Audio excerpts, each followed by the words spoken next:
राम राम। आपके मन मंदिर में बसे परमपिता परमेश्वर को मैं नमन करता हूँ और मेरी छोटी सी बात का आरंभ करता हूँ। आज हम कबीर जी का एक सबसे ज़्यादा मिसअंडरस्टूड दोहा सुनेंगे और उसे समझेंगे। दोहा इस प्रकार है। साईं इतना दीजिए जामे कुटुम्ब समाए, मैं भी भूखा ना रहूं साधु न भूखा जाए। मैं इस दोहे को सबसे ज़्यादा मिसअंडरस्टूड इसके लिए कहता हूँ कि इसका जो अर्थ कई लोगों ने बताया है वो काफ़ी उथले स्तर का है, ऊपरी स्तर का है। ये दोहे के गहराई में बहुत कम लोग पहुँच पाए। इस दोहे का जो अर्थ समझाया गया वो इस प्रकार है कि कबीर जी साईं से यानी बाहरी कोई देवता से गुजारिश कर रहे हैं कि मुझे इतना देना ताकि मेरी कुटुंब की जो आवश्यकता है वो मैं पूरी कर पाऊँ और मैं भूखा ना रहूं और मेरे पास आया हुआ साधु या सद्गृहस्थ भी भूखा नहीं जाए। मुझे कबीर जी की ये मांग या जो मांग समझाई गई है वो बहुत क्षुल्लक लगती है। पहले साईं को समझते हैं। कबीर जी के दृष्टिकोण से साईं कोई बाहरी शक्ति या बाहरी देवता नहीं है।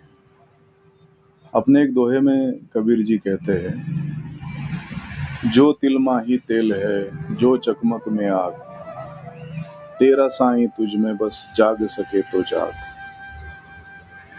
जहाँ कबीर जी ये समझा रहे कि तेरा साईं तुझ में ही बसा है और उसे देखने के लिए तुझे अंतर्मुख होना पड़ेगा, अपनी अंतरात्मा को टटोलना पड़ेगा। वहाँ कबीर जी बाहरी कोई साईं से कोई गुजारिश नहीं कर सकते।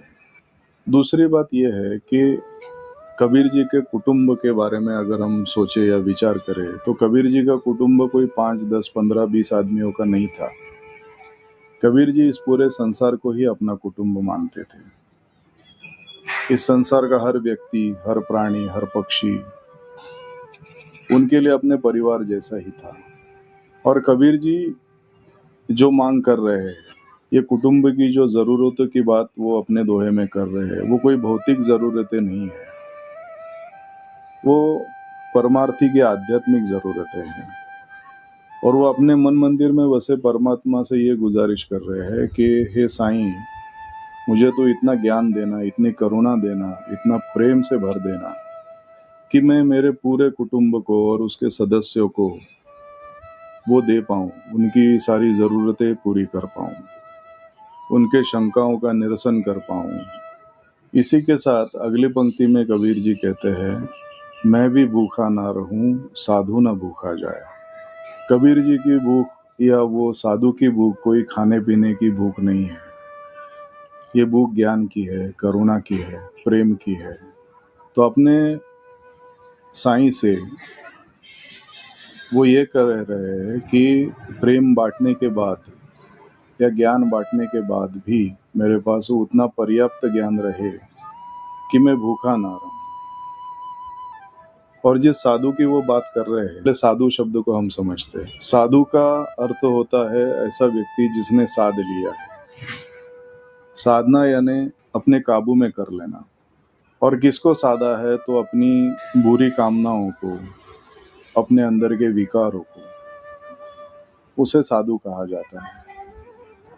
तो कबीर जी अपने दोहे में कहते हैं कि साधु भी भूखा नहीं जाए, उसकी भी जो ज्ञान की, करुणा की, प्रेम की अपेक्षाएं हैं वो मैं पूरी कर पाऊँ। अभी जिस दृष्टि से या जिस दृष्टिकोण से मैंने आपको ये दोहा समझाया, हम उसी दृष्टिकोण से इस दोहे की तरफ वापस एक बार नज़र डालते हैं, उसे सुनते हैं। साईं इतना दीजिए जामे कुटुम्ब समाए, मैं भी भूखा ना रहूं साधु न भूखा जाए।